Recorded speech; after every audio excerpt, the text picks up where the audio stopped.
تعالوا يا بنات نشوف جوزي عمل معايا ايه النهارده وجاب لي ايه ودبسني في ايه. قال لي النهارده عايز الفسيخ الكداب. ايه الفسيخ الكداب؟ نشوف يا بنات ايه الفسيخ الكداب. الفسيخ الكداب اللي هو الوزفه ده.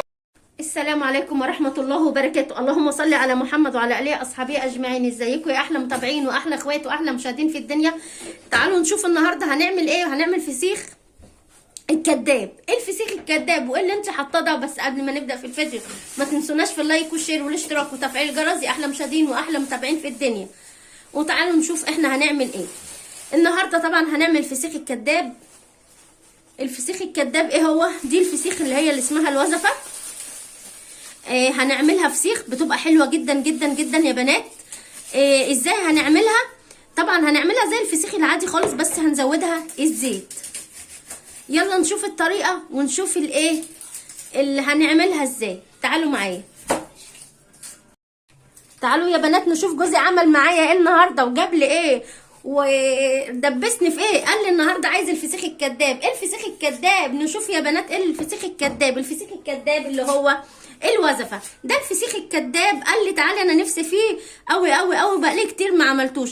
اتفق عليا هو وبنتي ونشوف هنعمله ازاي. يلا يا بنات نشوف هنعمله ازاي بطريقه سهله طبعا في الزمن اللي احنا فيه ده. تعملي بقى شويه عدس كده انت وولادك وتحصري عليه ليمون وطحينه وتاكلي بالهنا والف شفا على قلوبكم يا احلى مشاهدين واحلى متابعين واحلى بنات في الدنيا. يلا نشوف الفيديو هنعمله ازاي. هنا معايا ده كيلو ونص الوزفه ده. زي ما انا قلت لكم لقيت جوزي دخل عليا كده بيه وقلت اما نعمله فسيخ نقضي يوم من الايام الصعبه دي.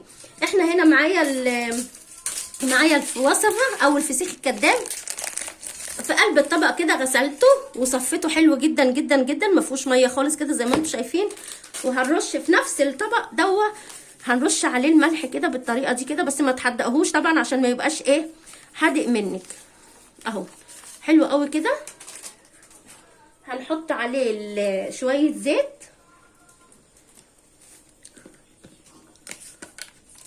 حبه زيت كده صغيرين كده اهو زي ما انتم شايفين كده يا احلى بنات في الدنيا واحلى مشاهدين في الدنيا. وهنحط عليه ايه تاني؟ هنحط عليه شطه اهو.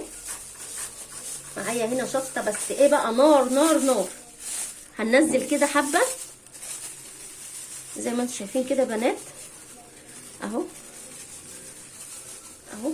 زي ما انتم شايفين بس هنزوده شويه كمان اهو. ده بيقولوا عليه فسيخ بس انا صراحه ما بحبش الكلمه دي. بيقولوا عليه فسيخ الغلابه بس احنا انا بقول عن نفسي فسيخ الكداب عشان طبعا ما ينفعش نقول كده عشان احنا كلنا واحد يا بنات. ما ينفعش نقول الغلابه عشان كلنا زي بعض. زي ما انتم شايفين كده يبقى حطينا عليه اقل من ربع كوبايه زيت وحطينا ملح وشطه على الفسيخ الكداب او الوزفه. هنمسك بقى كل ده نقلبه حلو جدا جدا كده اهو زي ما انتم شايفين كده بنات.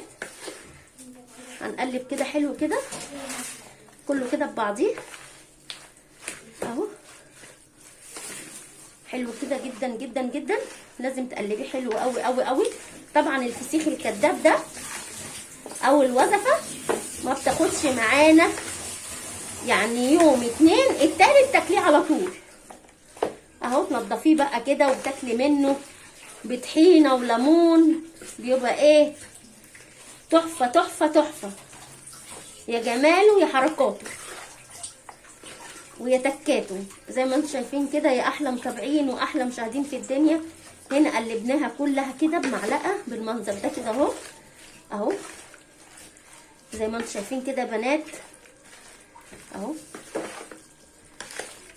لازم تقلبيه كله ببعضيه كده عشان كله يتقلب بالمنظر ده كده اهو.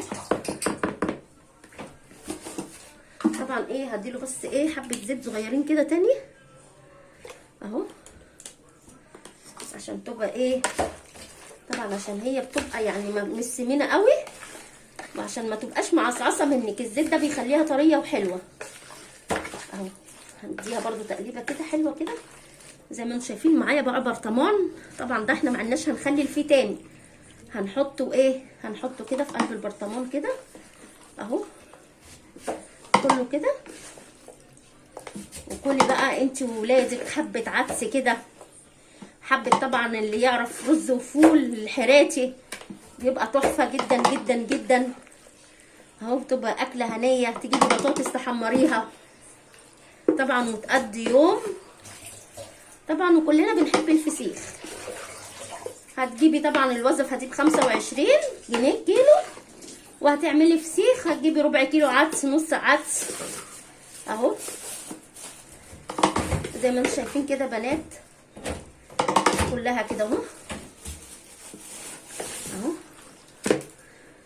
كلها كده. عايزه تحطيها في كيس حطيها، عايزه تحطيها في علبه زي ما انا عملت كده ببرطمان اعمليها اهو كله كده. بسم الله. قربي كده يا روان. طبعا روان هي اللي ايه اللي بتصورنا اهو اهو زي ما انتم شايفين كده بنات. كله كده هننزله كده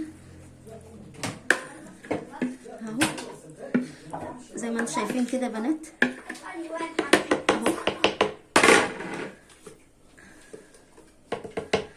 كده.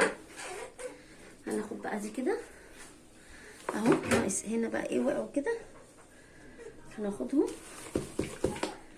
اهو. هغسل ايديا واجي ارجع لكم. زي ما انتم شايفين كده يا بنات انا هنا حطيتها بقى في البرطمان وغطيتها كده. تغطيها حلو جدا طبعا. لو البرطمان ما بيتغطاش معاكي ايه تحطيها تحطي كيس عليها، بس هنا البرطمان بيتغطى اهو بالمنظر ده بنات. بتبقى حلوه جدا جدا جدا. وتغطيها وتاكليها بعد 3 ايام بالالف هنا وشفا يا احلى مشاهدين واحلى متابعين في الدنيا.